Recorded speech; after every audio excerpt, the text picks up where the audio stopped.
अस्सलाम वालेकुम। बड़ी बात के साथ मैं हूं आदिल शाहज़ेब। पाकिस्तान में कोरोना वायरस के केसेस में मुसलसल इजाफा होता जा रहा है। तस्दीक शुदा केसेस 23,000 तक जा पहुंचे हैं। लेकिन इससे ज्यादा तशवीशनाक बात यह है कि गुज़श्ता 24 घंटों के दौरान एक दिन में सबसे ज्यादा यानी 40 अमवात रिकॉर्ड हुई, जिसके बाद हुकूमती दावों पर सवालात उठ रहे हैं, जिनमें बार बार यह दावा किया जा रहा है कि पाकिस्तान में केसेस जो हैं वो कम हैं, अमवात इतनी ज्यादा नहीं है। लेकिन गुज़श्ता कुछ अरसे के हुकूमती आदाद-ओ-शुमार पर अगर नजर डाली जाए तो यह वाज़ेह तौर पर दिख रहा है कि कोरोना वायरस के केसेस जो हैं रोजाना की बुनियाद पर पाकिस्तान में बढ़ते जा रहे हैं। क्या पाकिस्तान में इस वबा का उरूज आ चुका है जिसे पीक कहा जाता है, और क्या ऐसे वक्त में लॉकडाउन में नरमी का फैसला इस वबा के मजीद इजाफे का बायस बन सकता है? क्योंकि हुकूमत यह फैसला कर चुकी है कि लॉकडाउन के तहत पाबंदियों को नरम किया जाएगा, कम किया जाएगा, और सिंध में भी विफाक की तरह सिंध में भी कारोबार और ट्रांसपोर्ट पर पाबंदियों में नरमी का फैसला किया जा रहा है, जो हैरान कुल इसलिए है कि अब तक सिंध हुकूमत ने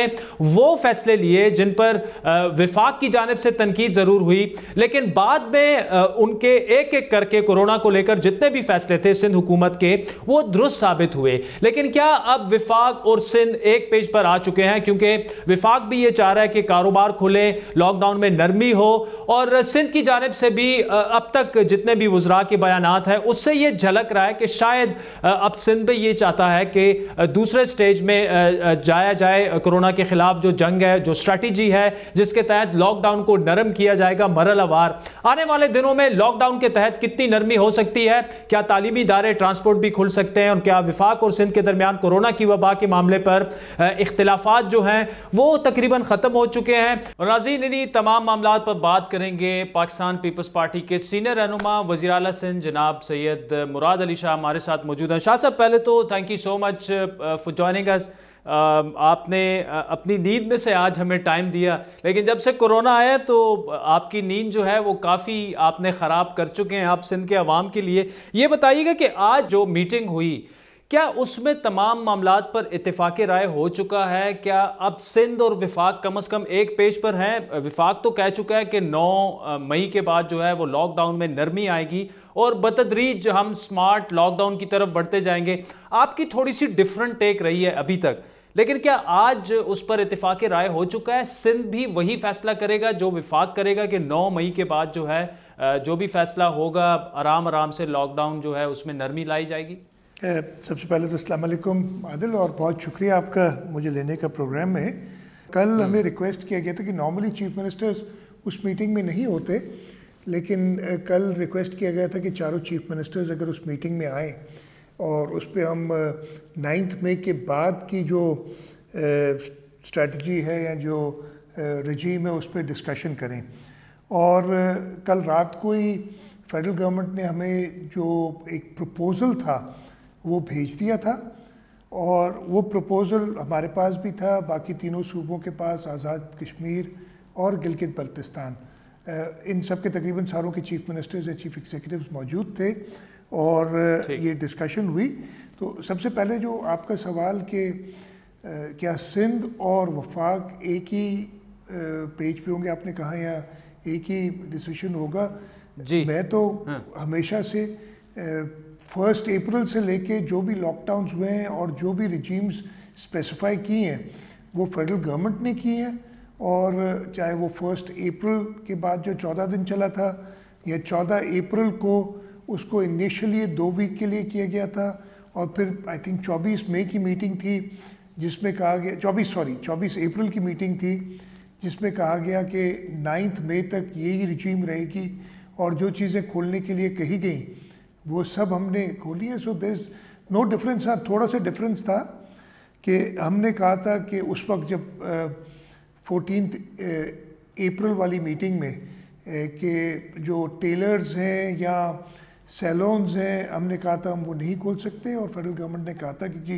बिल्कुल आपकी मर्ज़ी। तो टू कट इट शॉर्ट, हमने जो भी लॉकडाउन किया है, एक्सेप्ट जो शुरू में हमने फ़ैसले लिए थे जब हम फेडरल गवर्नमेंट से कहते रहे कि आप लॉकडाउन करें, और उन्होंने उस वक्त मुनासिब नहीं समझा फॉर देयर ओन रीजंस, तो वो जो शुरू के अंदर हमने लॉकडाउन्स में स्कूल्स बंद किए, फिर shopping centres and so on, और फिर 21-22 मार्च को जाके हमने इंटर डिस्ट्रिक्ट और लोकल ट्रांसपोर्ट और दफातर और फैक्ट्री सब कुछ बंद की थी।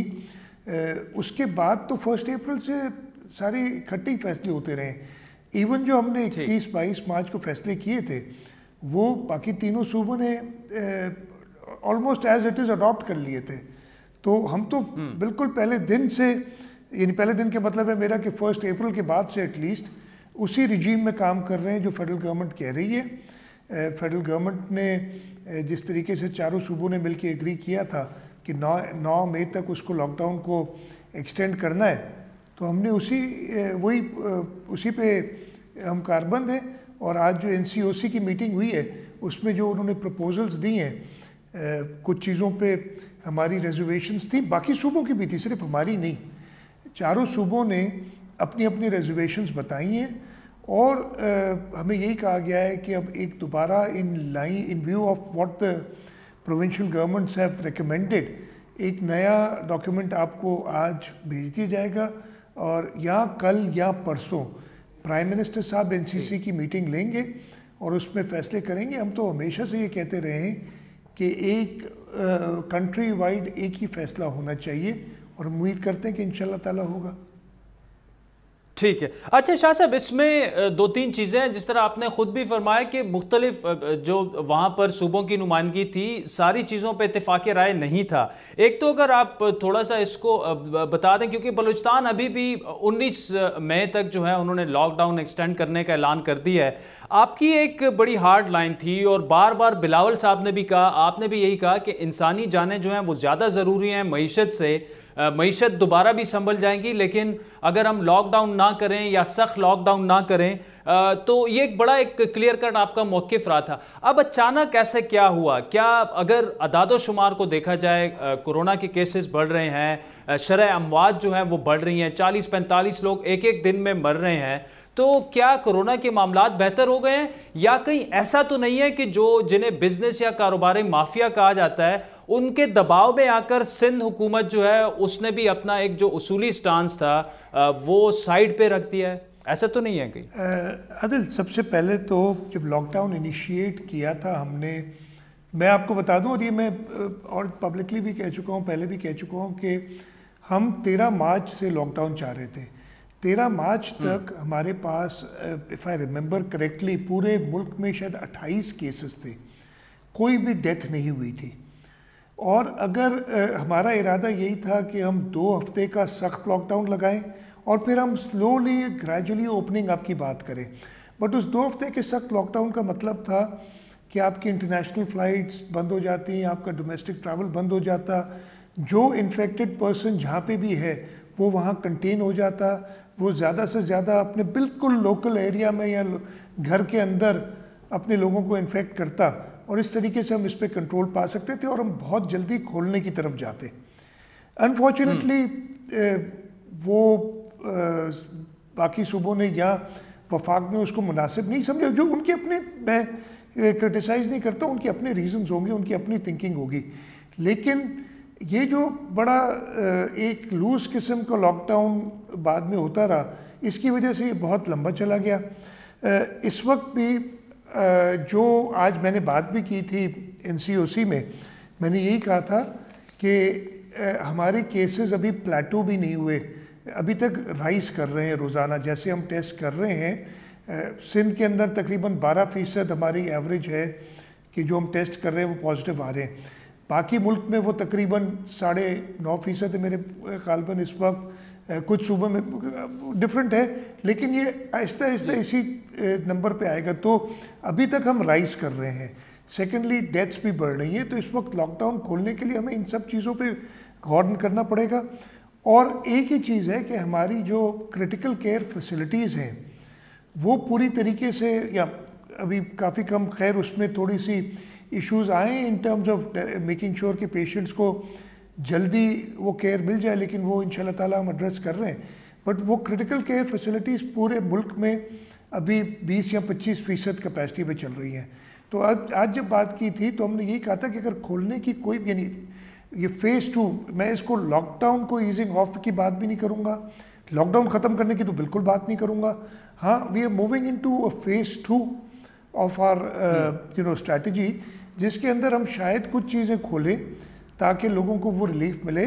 बट अगर हमारी मेडिकल फैसिलिटीज़, ख़ासतौर पे क्रिटिकल केयर फैसिलिटीज़ की ऑक्यूपेंसी बढ़ जाती है और वो स्ट्रेस के अंदर आती हैं, तो हमें दोबारा बंद करना, सेलेक्टिव बंद करना, या अल्लाह ना करे बहुत ज़्यादा सिचुएशन ख़राब होती है तो कंप्लीट बंद करने की चीज़ को भी जहन में रखना पड़ेगा, और यही हमने कहा है। बाकी आपने जो बात की कि इस वक्त क्या फ़र्क है, मैंने कहा ना कि ये प्रोलॉन्ग्ड, हमने तो 26 फरवरी से किसी न किसी तरीके से ग्रेजुअली, हमने कोई अचानक लॉकडाउन नहीं किया, पैनिक में लॉकडाउन नहीं किया। 26 फरवरी को ही हमने स्कूल बंद किए, फिर हमने शॉपिंग सेंटर्स और जहाँ लोग जमा होते हैं स्लोली करते करते, और हम 21-22 मार्च पे हम उस पोजीशन में आए थे कि हमने दफातर और फैक्ट्रीज और सब कुछ बंद किया। तो एक बड़ा सोचा समझा मंसूबा था, और उसमें सिर्फ एक जो फ्लॉ रह गया कि हम उसको इम्प्लीमेंट मुकम्मल तरीके से, जिस तरीके से हम चाह रहे थे, नहीं कर सके। और मैं रिपीट नहीं करना चाहूँगा, लेकिन वो जो मिक्स सिग्नल्स आ रहे थे उसकी वजह से हमारी इम्प्लीमेंटेशन में प्रॉब्लम हुआ। अदरवाइज़ हम इस वक्त, मेरा ख्याल है कि और बेहतर पोजीशन में थे। और ये मैं नहीं कह रहा, ये हर एक आदमी एक्नॉलेज कर रहा है कि लॉकडाउन से बहुत ज़्यादा फ़ायदा हुआ है और आप स्प्रेड से बचें। जो हम बात एक करते भी है ना कि इतनी ज़्यादा, शाह साहब देखिए, वो तो लॉजिकल बात है कि लॉकडाउन से, स्प्रेड से हम बचे हैं, लेकिन टू बी ऑनेस्ट कराची की भी जो खबरें आई, मैं तो सिर्फ अगर इस्लामाबाद की आपको बात बताऊं, बराए नाम यहाँ पे लॉकडाउन है, सड़कों पर उतनी ट्रैफिक है, जो चीज़ आपको खुलवानी है वो खुल जाती है, दुकानें खुली हुई हैं, खैर मार्केटें उस तरह से नहीं खुली हुई, शायद वो भी आगे खुल जाएंगी। लॉकडाउन तो था ही नहीं। अब अगर फेडरल गवर्नमेंट अगर डिसाइड करती है कि हम खोल देंगे, तो पता नहीं कौन सी चीज़ बंद है जो वो खुलवाना चाह रहे हैं। लेकिन इशू यहाँ पर ये है मुराद अली शाह साहब, कि अगर तो सिचुएशन बेहतरी की तरफ जा रही है, जो आपके बकौल सब एक्नॉलेज कर रहे हैं, लेकिन वो फिगर्स में नजर नहीं आ रही। अब देखिए, डॉक्टर फुरकान साहब को देख लें, जो आपने तहकीकात वगैरह करा ली है, लेकिन एक एग्जांपल ये है कि हमारे अस्पतालों में जगह कम पड़ रही है, केसेस जो हैं वो तेजी से बढ़ रही हैं, लोकल जो ट्रांसमिशन है वो पीक को छू चुकी है। तो ऐसे में लॉकडाउन खोलना और लोग बाहर निकलेंगे, और अगर फिर ये कहना है कि जी लोग घरों में वापस हम बिठा देंगे, वो तो आपको पता है पॉसिबल ही नहीं है पाकिस्तान में। तो क्या अभी, मेरा सवाल अभी भी वही है कि जो वज़ीर आला बलूचिस्तान साहब बात कर रहे हैं कि अभी भी इट्स टू अर्ली, पहले आप भी ये बात करते थे, अब क्यों सेकंड स्टेज में जाने में, क्या हम जल्दी तो नहीं कर रहे? नहीं, मैं अभी भी यही बात कर रहा हूँ, मैं अभी भी ये बात कर रहा हूँ कि we need to have a strict lockdown. Adil, फ़र्क सिर्फ ये है कि जैसे आपने इस्लामाबाद की बात बताई, हाँ यहाँ पे भी प्रॉब्लम्स आ रहे हैं, लेकिन हम बड़ी उन प्रॉब्लम्स को सीरियसली ले रहे हैं, और बाकी जगह पे नहीं। हम जब सीरियसली ले रहे हैं, हमने इस लॉकडाउन के दौरान ना चाहते हुए भी FIRs काटी हैं इंडस्ट्रियलिस्ट पे भी, या उनको भी हमने अप्रीहेंड किया है। हमने दुकानदारों को सोमत सो के ना चाहते हुए हमने कुछ मसाजिद पे भी कुछ एक्शन लिया है। तो मेरा कहने का मतलब सिर्फ ये कि हम इस चीज़ को सीरियस लेते हैं, और अगर ये मिक्स सिग्नल्स आए और जिसकी वजह से हमारी वो रिट और इम्प्लीमेंटेशन बंद हो जाए, इस वजह से हम कह रहे हैं कि जो कुछ भी खुले वो प्रॉपर SOPs और प्रॉपर सेफ गार्ड्स के साथ खुले, और ऐसे ना हो जाए कि वो मिक्स सिग्नल्स की वजह से खुल जाए। But to answer your question, I fully agree with chief minister Balochistan या गवर्नमेंट ऑफ बलूचिस्तान, जब वो कह रहे हैं कि इस वक्त हालात को इतने बेहतर नहीं है, हमने बहुत ज़्यादा नज़र रखनी पड़ेगी। और हमने जो खोलने की बात की है, वो फेडरल गवर्नमेंट से यही कहा है कि हमने नंबर्स पे और सिचुएशन पे नज़र रखनी पड़ेगी, हमने अपनी हेल्थ केयर फैसिलिटीज़ पे नज़र रखनी पड़ेगी। अगर वो स्ट्रेन में आती हैं तो हमने दोबारा बंद करना पड़ेगा, और इसके साथ साथ हमें फेडरल गवर्नमेंट की मदद चाहिए to build our health facilities. इसलिए मैं उसकी काफ़ी लोग बात करते हैं 18वीं तरमीम है, और अब ये सूबों की बात है। ये एक ग्लोबल पेंडेमिक है, ये एक नेशनल इमरजेंसी है जिसमें हम काम कर रहे हैं, और इसमें हमें फॉर एग्जांपल वेंटिलेटर्स लेना, मैं वेंटिलेटर्स नहीं ले सकता even though if I have money. हमें बाहर के मुल्कों से बात करनी पड़ती है, वहाँ पे शिपिंग बंद हो गई है, फ़्लाइट्स बंद हो गई हैं, हमें फेडरल गवर्नमेंट की मदद की ज़रूरत पड़ती है, और हम वही मदद मांग रहे हैं कि हमें टेस्टिंग कैपेसिटी, हमारी हॉस्पिटल कैपेसिटी, इसको इन्हांस करने में आप हमारी मदद करें, ये बहुत ज़रूरी है। तो to answer your question, I agree कि अभी वक्त बिल्कुल ठीक नहीं है और हमें बहुत ज़्यादा नज़र रखनी पड़ेगी। केसेस ज़्यादा नहीं आए, उसकी वजह यही थी कि हमने लॉकडाउन किया हुआ था, चाहे वो बड़ा लूज किस्म का लॉकडाउन था, लेकिन उसकी वजह से ही केसेस कम आए। और अगर स्पाइक आएगी तो हमने इमीडिएटली बंद दोबारा करना पड़ेगा। ठीक है। अच्छा शाह साहब, इसमें थैंक यू, आपने बड़ा इसका मुफस्सल और लॉजिकल उसका जवाब दिया। तो इसका मतलब ये कि अगर अभी वक्त नहीं है और फिर भी हम उस जाने बढ़ रहे हैं, उसका भी देखिए, हमें भी इदराक है कि मईशत को भी देखना पड़ेगा, लोगों का भी, स्पेशली मजदूर तबका जो है उसका भी ख्याल करना पड़ेगा।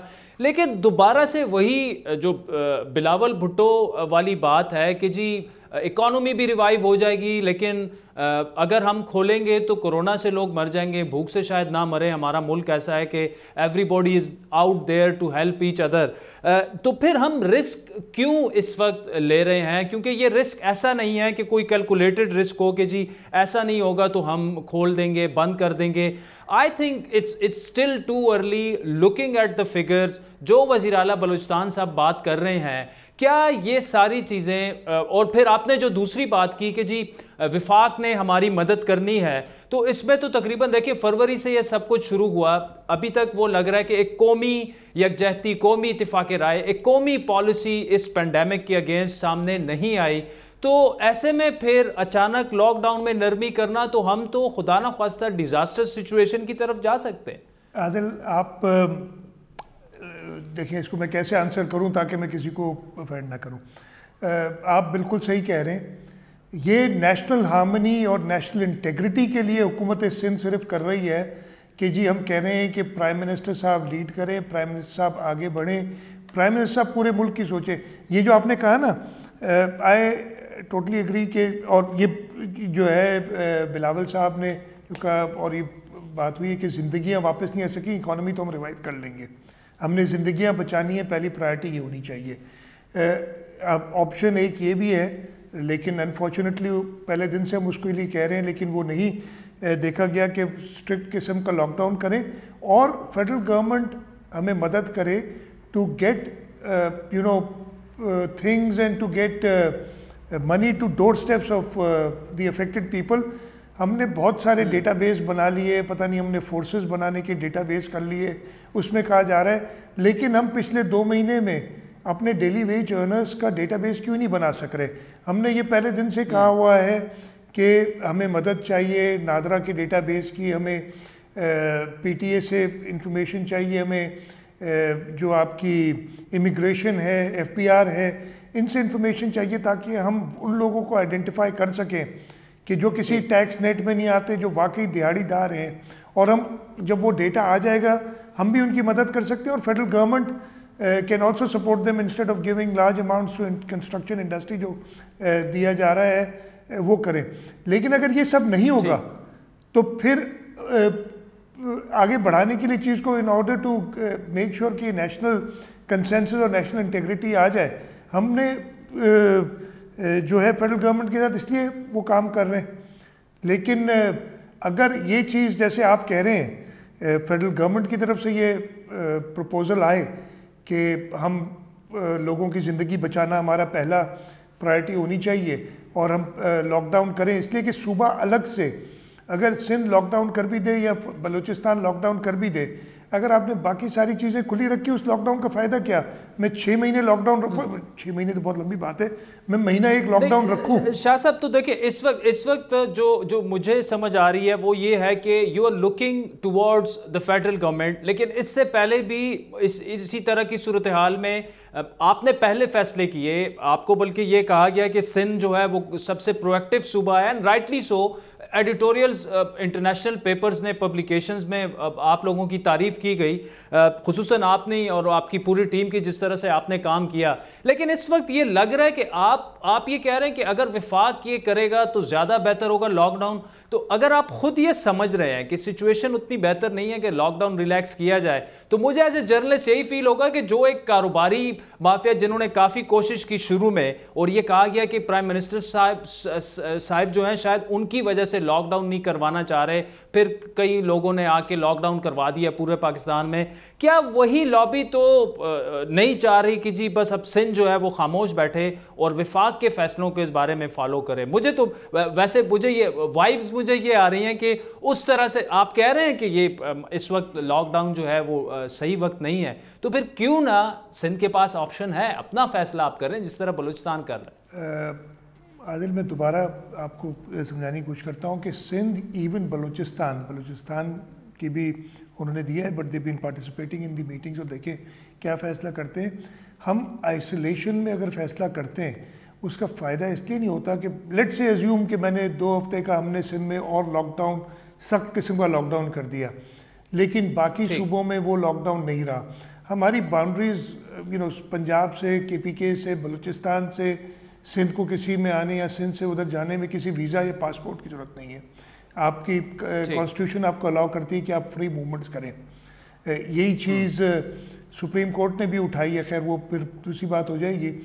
तो और हम लॉकडाउन करें 2 हफ्ते क्या और सख्त, और 2 हफ्ते बाद जब खोलें तो किसी, मैं कह नहीं चाहता कि और जगह इन्फेक्ट होगा, लेकिन लेट से सिंध के अंदर मैं अपने रहता हूँ कि जी मैं कराची के एक डिस्ट्रिक्ट में सख्त लॉकडाउन कर लेता हूँ, लेकिन साथ वाला डिस्ट्रिक्ट जो है वो थोड़ा लूज़ रहता है या नहीं करता, तो जब वो खुलेगा तो दोबारा इन्फेक्शन आ जाएगी मेरे पास और मुझे ब्लेम किया जाएगा कि जी आपने लॉकडाउन भी किया और उससे फ़ायदा भी नहीं हुआ।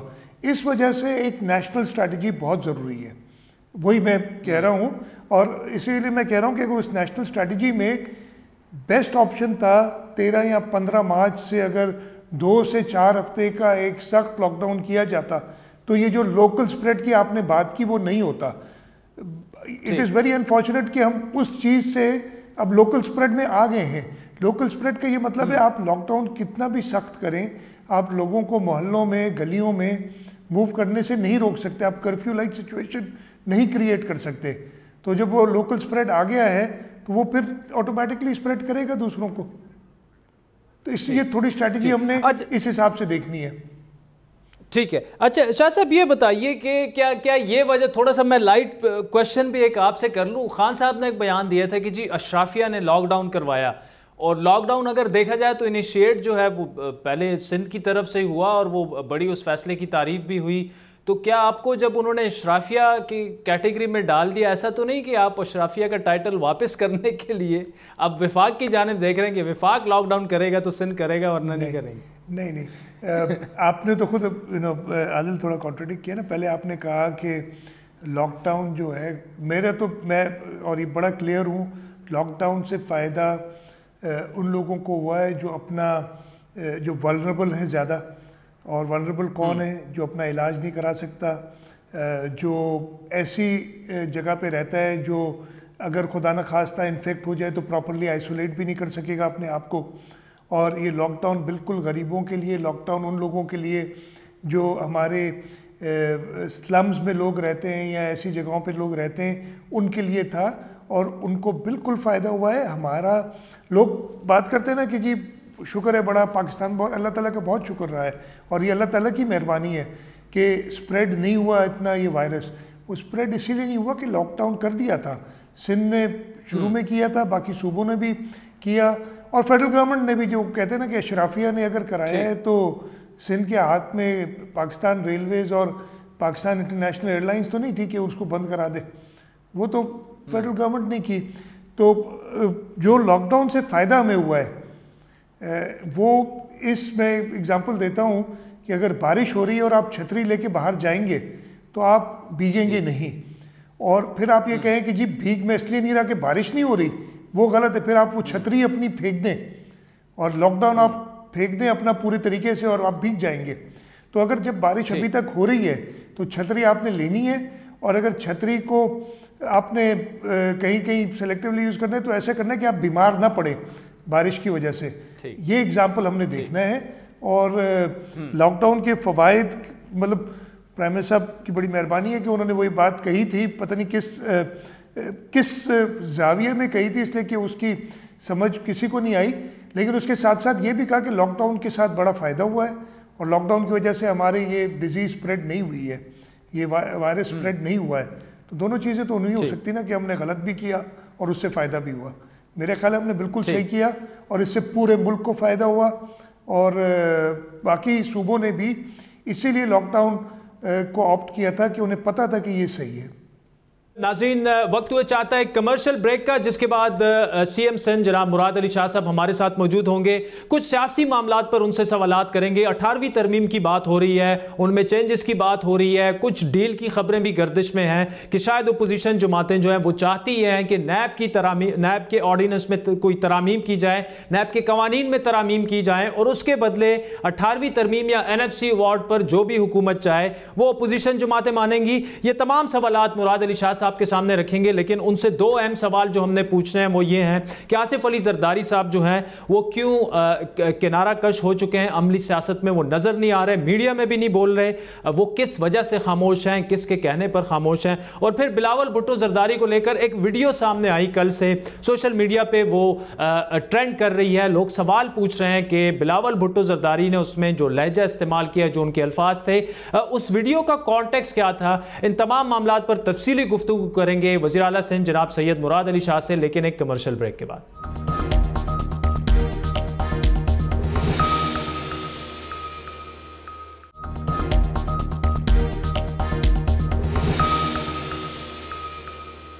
वेलकम बैक नाज़रीन। वज़ीर आला सिंध जनाब सैयद मुराद अली शाह साहब हमारे साथ मौजूद हैं, जिनसे ब्रेक से पहले कोरोना वायरस और उससे जुड़े तमाम मामलात पर बड़ी तफसीली गुफ्तगू हुई। लेकिन वफाक और सिंध के दरमियान अब कुछ तनाज़ात हैं, उस पर बात करेंगे कि आखिर ऐसा क्यों है कि वही हुकूमत जो वफाक से तो ये गिला करती है कि सूबाई हुकूमत की बात नहीं सुनी जा रही, इत्तेफाक राय से फैसले नहीं हो रहे, खुद यही हुकूमत सूबे में इत्तेफाक राय पैदा नहीं कर पाई। छोटी जमातें हों, मेयर कराची हों, तहरीक इंसाफ हो, MQM हो, सबको सिंध हुकूमत से गिले क्यों हैं। इन तमाम मामलात पर बात करेंगे, लेकिन साथ ही साथ तरमीम और NFC अवार्ड से जुड़े सवालात भी मुराद अली शाह साहब के सामने रखेंगे कि क्या 18वीं तरमीम और नैब कवानीन में तब्दीली के मामले पर पसे पर्दा कुछ लेन देन हो रहा है पीपल्स पार्टी की जानिब से हुकूमत के साथ। और साबिक सदर और पीपल्स पार्टी के शरीक चेयरमैन जनाब आसिफ अली जरदारी की पुरस्कार खामोशी के पीछे क्या अवामिल हैं, वो किसके कहने पर और क्यों खामोश हैं। और चेयरमैन पीपल्स पार्टी बिलावल भुट्टो की सहाफियों से तल्ख गुफ्तगू की वायरल वीडियो की हकीकत क्या है, ये तमाम सवालात एक दफा फिर हम सामने रखेंगे जनाब मुराद अली शाह साहब के सामने। शाह साहब, थोड़ी सी बात कर लें सियासी मामलात पर भी कि सिंध की जानिब से बार बार ये कहा जाता रहा कि विफाक जो है उस तरह से सूबे सिंध को ट्रीट नहीं कर रहा जिस तरह बाकी सूबों को, क्योंकि या तो उन सूबों में पंजाब KP में PTI की गवर्नमेंट है, बलूचिस्तान में उनकी इत्तेहादियों की गवर्नमेंट है। हर मामले में सिंध की जानिब से यही कहा जाता रहा कि उन्हें उस तरह से ऑन बोर्ड नहीं लिया जाता। लेकिन यही अगर बात की जाए सिर्फ कोरोना की, तो देखिए कराची के जो 6 डिस्ट्रिक्ट्स हैं उनमें से 2 पीपल्स पार्टी के पास है, 4 MQM के पास है। MQM का यही गिला है आपसे, PTI की भी 14-15 सीटें वहाँ से कराची से हैं, वो भी यही कह रहे हैं कि जो कोरोना वाले मामले पर जो स्ट्रैटेजी वगैरह थी उसमें उस तरह से ऑन बोर्ड उन्हें नहीं लिया गया। तो जो आप फेडरल लेवल पर PTI से एक्सपेक्ट कर रहे हैं वफाकी हुकूमत से, वही चीज़ आपको तो फिर रेप्लिकेट करनी चाहिए कराची में कि आप सारी जमातों को ऑन बोर्ड लें। मैं यहाँ पे नाम नहीं लूँगा, लेकिन 1-2 लोगों से मेरी ज़ाती तौर पर बात हुई थी जो ये कह रहे थे कि कम से कम कराची के लेवल तक जो कराची के स्टेक होल्डर्स हैं, मेयर साहब हैं या MQM है या PTI है, अगर उनको ऑन बोर्ड ले लेती पीपल्स पार्टी और सिंध हुकूमत तो शायद थोड़ी सी अच्छी स्ट्रैटेजी थोड़ी सी अच्छी बन जाती कोरोना को काउंटर करने की। आदिल, जो हमने पहला फैसला किया था लॉकडाउन करने का, उसमें सारी पॉलिटिकल पार्टीज़ मेरे साथ बैठी थी जब मैंने उसका अनाउंस किया था। PTI भी थी, मुत्तहिदा कौमी मूवमेंट भी थी, जमात इस्लामी भी थी, JUI भी थी, GDA भी थी, इन सब सात पार्टीज़ को साथ मिलकर किया था। मेयर साहब हमारी हर मीटिंग में, जो हमारी टास्क फोर्स है उसके पार्ट हैं, he is invited and he attends almost, कुछ उन्होंने मिस किए हैं या हुआ है, लेकिन वो हर वक्त ऑन बोर्ड रहते हैं, हर मीटिंग उन्होंने अटेंड की है। मैं बाकी सियासी जमातों से वक्तन फ़वक्तन मिलता भी रहा हूँ और मैं मिला हूँ। हाँ, कुछ मैं आई वुड एडमिट हियर कि मैं नहीं मिला हूँ, इसलिए कि अगर आपके सियासी आपके जो बयानात हैं वो इस तरीके के आते हैं कि जिसकी वजह से आपके साथ बैठना या आपसे कंसल्ट करना लगता है कि ज़रूरत ही नहीं, और वो समझते हैं कि they are part of the government. एक तो ये चीज़ समझ आनी चाहिए कि जब फेडरल गवर्नमेंट कोई फैसला करती है, वो फेडरल कैबिनेट करती है, उसमें जो है लीडर ऑफ द ऑपोजिशन आके नहीं बैठते हैं या आपके सियासी जमातें आके नहीं बैठती हैं। तो हुकूमत जो फैसले करती है वो खुद करती है। हमारी कैबिनेट जब बैठती है तो वो कैबिनेट बैठेगी, उसमें जो है कोई ऑपोजिशन के लोग आके नहीं बैठेंगे। इधर ये समझा जाता है कि शायद वो हुकूमत का पार्ट हो गए just because they are in the federal government, वो सूबाई हुकूमत का भी पार्ट है। वो थिंकिंग जब तक दूर नहीं होगी तब तक कोई खातिर ख्वाह बात नहीं हो सकती उनको बिठाने की। ठीक है। अच्छा शाह साहब, काफ़ी डिबेट यहाँ पर कैपिटल में चल रही है, रूमर्स हैं, क्या सराइयाँ हो रही हैं 18वीं तरमीम को लेकर, खुसूसन NFC अवार्ड की बात की जा रही है। शाहिद खाकान अब्बासी साहब परसों वो हमारे शो में थे, उन्होंने ये कहा कि जी 18वीं तरमीम जो है वो आइन का हिस्सा बन चुकी है और उसकी हर शिक ऐसी है कि किसी सियासी जमात को उस पर कोई एतराज़ नहीं, तो उसको छेड़ना जो है बेवक्त की रागनी है। लेकिन साथ में उन्होंने ये कहा कि हाँ, अगर विफाक ये समझती है कि सूबों के जो वसाइल हैं उनको थोड़े से कम मिलने चाहिए कि विफाक मजबूत हो, तो वो जो तरमीम वगैरह है, बिल है, वो कौमी असम्बली में ले आएँ, उस पर बहस हो जाएगी और जो भी फैसला सारी सियासी जमातें मिलकर करेंगी।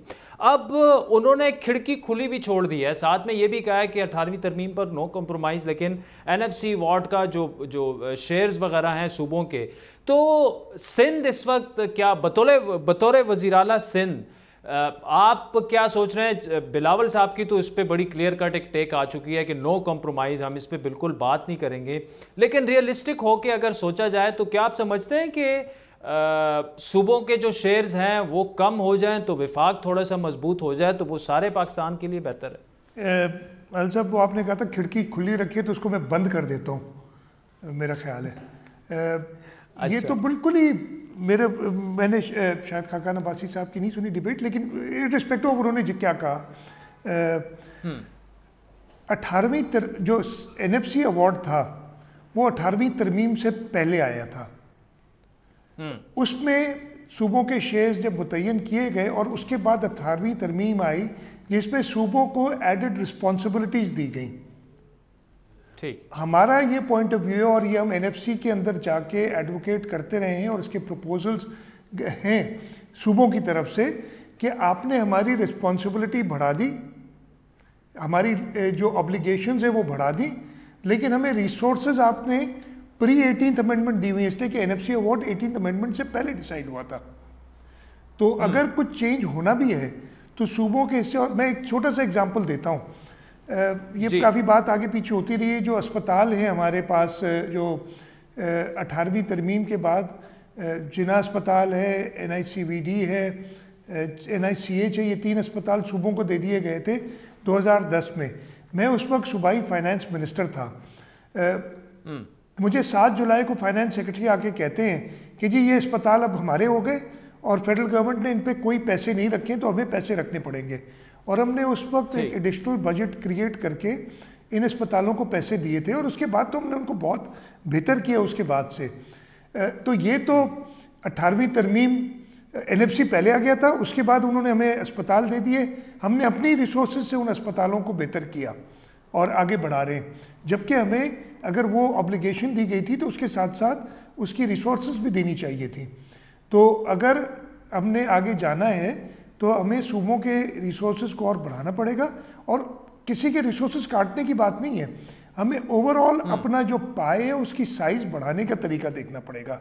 हमारे पास जो टैक्स में लीकेजेस हैं या जो लोग टैक्स नेट में नहीं हैं उनको लाके, ये नहीं है कि मैं आदिल आपकी जेब से निकाल के अपनी जेब में डालूं। अगर हम दोनों अपनी रिसोर्सेज बढ़ा दें तो आप भी खुश रहेंगे, मैं भी खुश रहूँगा। इस स्ट्रैटेजी पे ठीक है। जाना चाहिए। तो शाह साहब, बालफाजे दीगर ये जो रूमर्स चल रही हैं कि जी नैब ऑर्डिनेंस में पीपल्स पार्टी नून लीग जो है वो तरमीम वगैरह जो भी चाहती है वो करा लेंगे और 18वीं तरमीम एनएफसी पे जो हुकूमत चाहती है वो मान लेंगे। आई वुड टेक इट के आपका मतलब ये है कि पीपल्स पार्टी किसी डील का, किसी गेम का हिस्सा नहीं है और नहीं मानेगी। आपने खिड़कियां दरवाजे सब कुछ बंद कर दिए हैं। देखें, मैं आपको ये क्लियर करूं, कोई कुड प्रो को नहीं होगा कि जी 18वीं तरमीम ये कर दो या एनएफसी ये कर दो और फलानी चीज़ ले लो। हम अपने लिए नहीं ले रहे कोई भी चीज़। हमने तो फेस करते रहे ना ये सारे नैब और ये सब चीज़ें। हम वी सिंसियरली बिलीव कि नैब का जो लॉ है उसमें तरामीम होनी चाहिए। तो उस हद तक तो हम बिल्कुल बात करने के लिए तैयार हैं और शायद फेडरल गवर्नमेंट फेडरल लेवल पे, मुझे नहीं पता, लेकिन बात होनी चाहिए इस चीज़ पे। लेकिन ये कोई गिव एंड टेक वाली सिचुएशन नहीं है। ये लेजिस्लेशन गिव एंड टेक की बुनियाद पे इस तरीके से नहीं होती हैं। आप जो बेहतर समझे, अगर आप समझते हैं कि नैब के कानून में बेहतरी आनी चाहिए और नैब के कानून की वजह से, जब कई जगह, मैंने नहीं कहा, ये तो फेडरल गवर्नमेंट के वज़रा ने, इवन प्राइम मिनिस्टर साहब ने कई जगह पे कहा है कि जी नैब के कानून में बेहतरी आनी चाहिए और नैब के कानून होते हुए जो है इंडस्ट्री नहीं चल सकती। ये बात तो बहुत पहले आसिफ अली जरदारी साहब ने असेंबली में, नेशनल असेंबली में कही थी। बाद में इन लोगों ने भी वही बात कही है। तो there can not be a link, but yes, नैब के लिए वो जो अमेंडमेंट ऑर्डिनेंस लाए थे वो ख़त्म हो गई उसकी मियाद। लाए थे तो फेडरल गवर्नमेंट लाई थी ना उस वक्त। वो समझ रहे हैं कि उसमें बेहतरी की गुंजाइश है, तभी तो वो अमेंडमेंट ऑर्डिनेंस लाए थे। तो how can they link it with कीजिए आप 18th अमेंडमेंट कर, कोई भी, मेरा नहीं ख्याल है कि ऐसी कोई बात हुई है। मेरे नॉलेज में नहीं है क्योंकि ऐसी बात हुई है। And it doesn't make sense ऐसी बात करना। ठीक। अच्छा शाह साहब, एक दो मुख्तसरन आपसे आखिरी सवालात सियासत से जुड़े कि जरदारी साहब जो हैं वो यूजुअली आप लोगों को गाइडलाइंस देते रहते हैं शुरू से, लेकिन दरमियान में फिर जब से वो जेल से आए तबीयत उनकी काफ़ी ख़राब है। अभी एक तो सेहत उनकी कैसी है, क्या राब्ता उसी तरह है जिस तरह पहले था?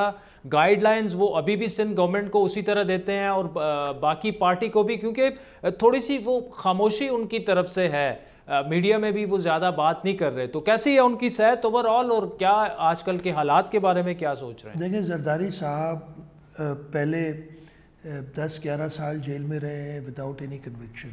उस ज़माने से ही उनकी सेहत पे आप इमेजिन कर सकते हैं कि इस तरीके की इम्प्रिजमेंट की वजह से जो उनकी किसी भी शख्स के साथ क्या हो सकता है। फिर अभी जब उनकी तबीयत ख़राब थी, इनको अरेस्ट किया गया था और फिर उसके बाद ख़ुद ही अस्पताल में भी लाया गया बिकॉज़ उनकी तबीयत ख़राब थी। जरदारी साहब इस वक्त भी मेरी काफ़ी उनसे जो है फ़ोन पे बात होती रहती है, मुलाकात भी कुछ होती हैं, लेकिन वो ख़ुद अपनी तबीयत ख़राब होने की वजह से डॉक्टर्स ने उन्हें यही एडवाइस किया हुआ है कि आप अपने आप को ज़्यादा स्ट्रेस ना करें, लेकिन पार्टी को गाइडेंस देना एज ए लीडर, जो उनका एक्सपीरियंस है, जो मुल्क के लोगों के लिए उनकी सोच है, उसको देखते हुए वो बिल्कुल गाइड कर रहे हैं और इंशाअल्लाह ताला उनकी तबीयत जैसे बेहतर होगी। और आजकल ये जो कोरोना वाला वायरस है उसमें वैसे भी हम खुद कोशिश करते हैं कि जो लोग, हम सबको पता है कि ही इज़ गॉट सम, जो उनकी इलनेसेस की वजह से हम ऐसी कोई चीज़ ना करें कि वो एक्सपोज हों किसी तरीके से। ठीक है। चले शाह साहब, हम भी दुआ गो हैं कि अल्लाह ताला उन्हें सेहत दे। ऐसा ना हो कि उन्हें बताया गया है कि आप बात नहीं करेंगे, मतलब जिस तरह मरियम नवाज के बारे में कहा जाता है कि वो खामोश हैं और उन्हें कहा गया है कि आपने बात नहीं करनी, तो कम से कम जरदारी, मेरा ये नॉट पॉसिबल, मेरा नहीं ख्याल है कि, अच्छा, मैं नॉट सेइंग कि मैं जो आपने दूसरी स्टेटमेंट की उससे एग्री करता हूँ, हर एक की अपनी मर्जी, लेकिन जरदारी साहब डेफिनेटली उन्होंने बीच में एक बार पार्टी मीटिंग भी की थी, तो ऐसी कोई बात नहीं है, ये दिस वाज बिफोर कोरोना। ठीक। अच्छा शाह साहब, आखिरी सवाल आपसे कि पिछले 1-2 दिनों से चेयरमैन बिलावल की एक वीडियो गर्दिश कर रही है ट्विटर पे, फेसबुक पे, जिसमें वो कुछ सिंधी जर्नलिस्ट से मुखातिब हैं और वो आपसे सुनना चाहेंगे कि उनका मतलब क्या था। लेकिन उनके जो अल्फाज, मैंने खुद वो वीडियो सुनी जिसमें वो कह रहे थे कि जी आउट ऑफ कॉन्टेक्स्ट किसी ने बात की तो मुझसे इधर उधर के सवालात जो हैं किसी में हिम्मत नहीं है मुझसे पूछने की, पूछे मुझसे, वो मुझसे, मतलब उसको ऐसे पेश किया जा रहा है कि बिलावल जो हैं वो बिल्कुल जिस तरह एक बादशाहाना अंदाज होता है वो उस तरह से जो है जर्नलिस्टों से बात कर रहे थे।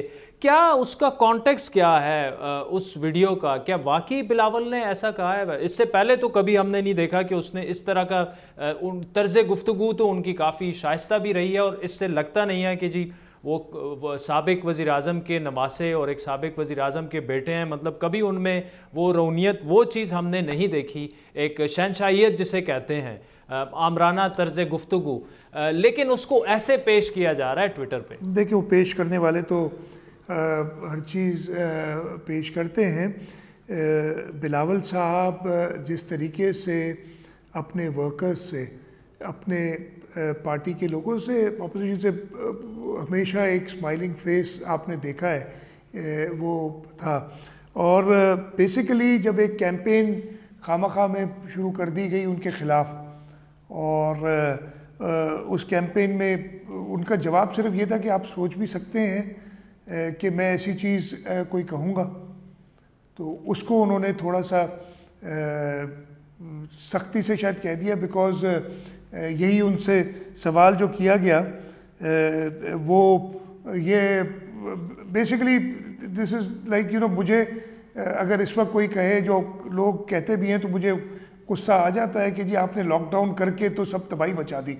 मेरा ख्याल है कि lockdown was you know the right decision, perhaps even I left it too late because I was not getting the kind of support that I wanted. और जल्दी करना चाहिए था और सख्त करना चाहिए था। और अगर कोई उसको इस तरीके से पेश करे कि जी कि सारी खराबी आपने कर दी है, तो I would you know react to it. But ये मैं आपको बिल्कुल क्लियरली बता दूं कि बिलावल साहब चाहे किसी से भी जब भी बात करते हैं, ही always smiling and he leaves an impression के, मैं ये बताता हूँ कि शहीद मोहतरमा बेनज़ीर भुट्टो में ये एक ख़ासियत थी कि हम में से हर एक आदमी समझता था कि मैं शहीद मोहतरमा के बहुत करीब हूँ। इस तरीके से वो प्यार से सबसे पेश आती थी। और बिलावल साहब में भी यही क्वालिटी है कि हम में से हर एक समझता है कि बिलावल साहब मेरे से बहुत क्लोज़ है। तो ये बिल्कुल और आप खुद भी मिले हुए आदिल, you would yourself जी काफ़ी। सईद मुराद अली शाह साहब, thank you so much for joining us. बड़ा आपने आज हमें टाइम दिया। नाज़रीन, मुराद अली शाह साहब की गुफ्तगू आपने तफसीली गुफ्तगू सुनी। सियासत पर तो बात होती रहती है, लेकिन जहाँ तक कोरोना वायरस को कंटेन करने का या उसके लिए स्ट्रैटेजी बनाने का मामला है, तो इस बात में कोई दो राय नहीं, बल्कि इंटरनेशनल पब्लिकेशंस भी कह चुकी हैं, मुख्तलिफ इंटरनेशनल इदारे भी कह चुके हैं कि जो सिंध हुकूमत की इस मामले में कारकर्दगी रही है, खुसूसन खुद वज़ीर आला सिंध और उनकी टीम की, वो काबिल तहसीन है। वक्त हुआ चाहता है एक ब्रेक का, जिसके बाद कुछ नैब के मामलात पर बात करेंगे। चौधरी शुजात हुसैन और चौधरी परवेज इलाही भी अब नैब से ज़्यादा खुश नहीं हैं, उसकी तफसीलात क्या हैं हम आपके सामने रखेंगे कमर्शियल ब्रेक के बाद।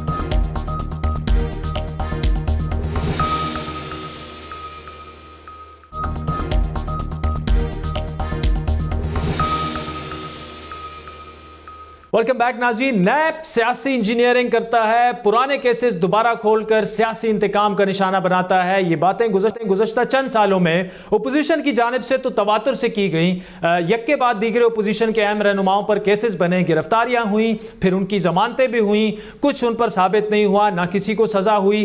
अपोजिशन की जानिब से हुकूमत पर जो है वो नैब और हुकूमत के गठजोड़ का इल्ज़ाम लगाया गया। लेकिन आज ये इल्ज़ाम अपोजिशन की जानिब से नहीं, बल्कि एक अहम हुकूमती इत्तेहादी की जानिब से लगाया गया, और वो भी ऐसे इत्तेहादी जिनकी मदद कम अज कम पंजाब में हुकूमत के लिए इंतहाई अहम है। ये मौक़िफ़ मुस्लिम लीग काफ के रहनुमा चौधरी परवेज इलाही और चौधरी शुजात हुसैन की जानिब से नैब के खिलाफ लाहौर हाई कोर्ट में दायर एक दरख्वास्त में लिया गया है, जिसमें अदालत से दरख्वास्त की गई है कि उनके खिलाफ नैब का 19 साल पुराने केस में आमदन से ज्यादा असासे की इंक्वायरी खोलने के इकदाम को गैर कानूनी करार दिया जाए। अहम बात यह है कि यह केस सन 2000 में शुरू हुआ, जब साबिक सदर सदर परवेज मुशर्रफ का दौर इक़्तिदार था और चौधरी शुजात और परवेज इलाही पर 2 अरब 42 करोड़ से ज्यादा की करप्शन का इल्जाम था।